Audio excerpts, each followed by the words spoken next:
नमस्कार दोस्तों, आज की एक और वीडियो में आपका स्वागत है। आपका अपना चैनल ज्ञान जूम में। दोस्तों, यदि आपने भी फिक्स डिपॉजिट करा के रखा हुआ है तो आपको यहाँ पर कुछ चीज़ों को ध्यान में रखना पड़ेगा। तो इस वीडियो में हम आपको बताने वाले हैं कि आपको किन किन चीज़ों को ध्यान में रखना है। तो आप लोग वीडियो को लास्ट तक जरूर देखिएगा, साथ ही चैनल को सब्सक्राइब करना मत भूलिएगा। जैसा कि आप लोग एफडी कराते हैं तो एफडी सभी लोगों के लिए एक निवेश का लोकप्रिय साधन है। लोग इसको एफडी को सुरक्षित मानते हैं क्योंकि इसमें एक तय समय, एक निश्चित समय के बाद आपको रिटर्न देखने को मिलता है। लेकिन यहाँ पर कुछ चीज़ों को आपको ध्यान में रखना जरूरी है जिससे कि आपको बाद में नुकसान उठाना ना पड़े। सबसे पहले हम यहाँ पर बात करें समय से पहले यदि आप एफडी तुड़वा लेते हैं तो इसमें क्या आपको घाटा होता है। अगर आप समय से पहले, जैसे कि जितना भी समय के लिए आपने एफडी कराया है, यदि आप उससे पहले एफडी तुड़वाते हैं तो आपको उस दर से जिस पर कि आपने एफडी करवाई है वह ब्याज आपको नहीं मिलेगा।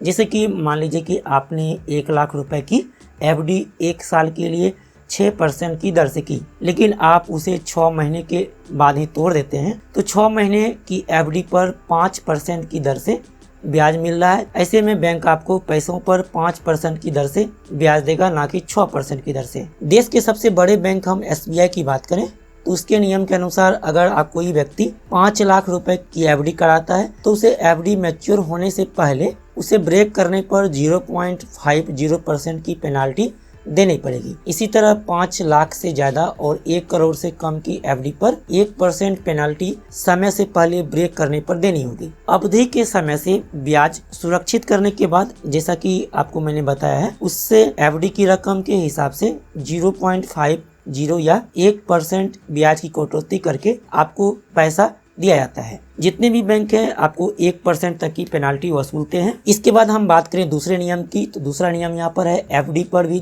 देना पड़ता है टैक्स। आप जितना भी फिक्स डिपॉजिट किया है, फिक्स डिपॉजिट पर होने वाली ब्याज, आय पर इनकम टैक्स स्लैब के मुताबिक आपको टैक्स लगता है। अगर एफडी पर कमाया गया ब्याज एक वित्तीय वर्ष में 10,000 रुपए से ऊपर होता है, जो कि एक वित्तीय वर्ष आपका होता है मार्च टू अप्रैल, तो उसमें आप यदि 10,000 से ऊपर आपका ब्याज मिल रहा है तो उस ब्याज पर आपका TDS डिडक्शन होगा या कुल कमाई का, यानी कि जितने भी आपने कमाई की है उस ब्याज का 10% होगा। सीनियर सिटीजन के लिए यह लिमिट 50,000 की है। हालांकि अगर आप आय टैक्सेबल रेंज से कम है तो आप एफडी पर TDS डिडक्शन करने के लिए बैंक को फॉर्म 15G और फॉर्म 15H सबमिट कर सकते हैं। इसके बाद हम तीसरे नियम की बात करें तो एफडी पर आप लोग लोन ले सकते हैं। आप अपनी एफडी पर लोन भी ले सकते हैं। इसके तहत एफडी का वैल्यू का, जितना भी आपने एफडी किया है, जितना भी रुपए का, उसका 90% तक आप लोन ले सकते हैं। मान लीजिए कि आपने एफडी की है 1.5 लाख की, तो आपको 1,35,000 रुपए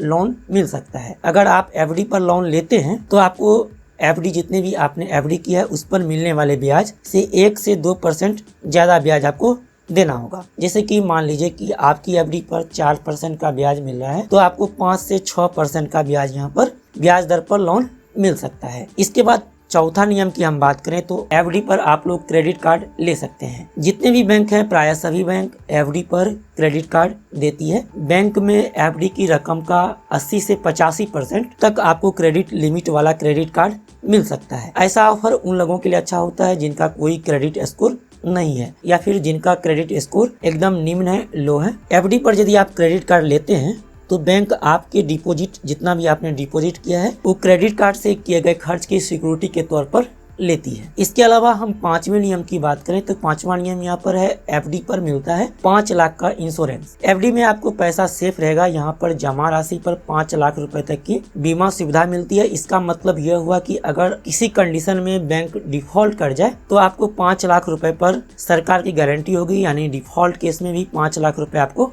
मिल जाएंगे। तो दोस्तों, ये था एफडी के बारे में जानकारी। तो यदि आपने भी एफडी करा के रखी हुई है तो अच्छी बात है। यदि आपने एफडी करा के नहीं रखी हुई है तो जरूर एफडी कराइए। आप यहाँ पर जितनी भी रकम का एफडी कराते हैं जरूर करा लीजिए, क्योंकि आपको आने वाले भविष्य में इसका फायदा होने वाला है। तो उम्मीद है कि दोस्तों आपको ये जानकारी पसंद आया होगा, तो लाइक जरूर कीजिएगा। साथ ही यदि आप हमारे चैनल को सब्सक्राइब नहीं किया है तो प्लीज सब्सक्राइब करके बेल बटन दबा दीजिए। फिर मिलता है अगले वीडियो में, तब तक के लिए अपना बहुत ख्याल रखिएगा। Bye, take care.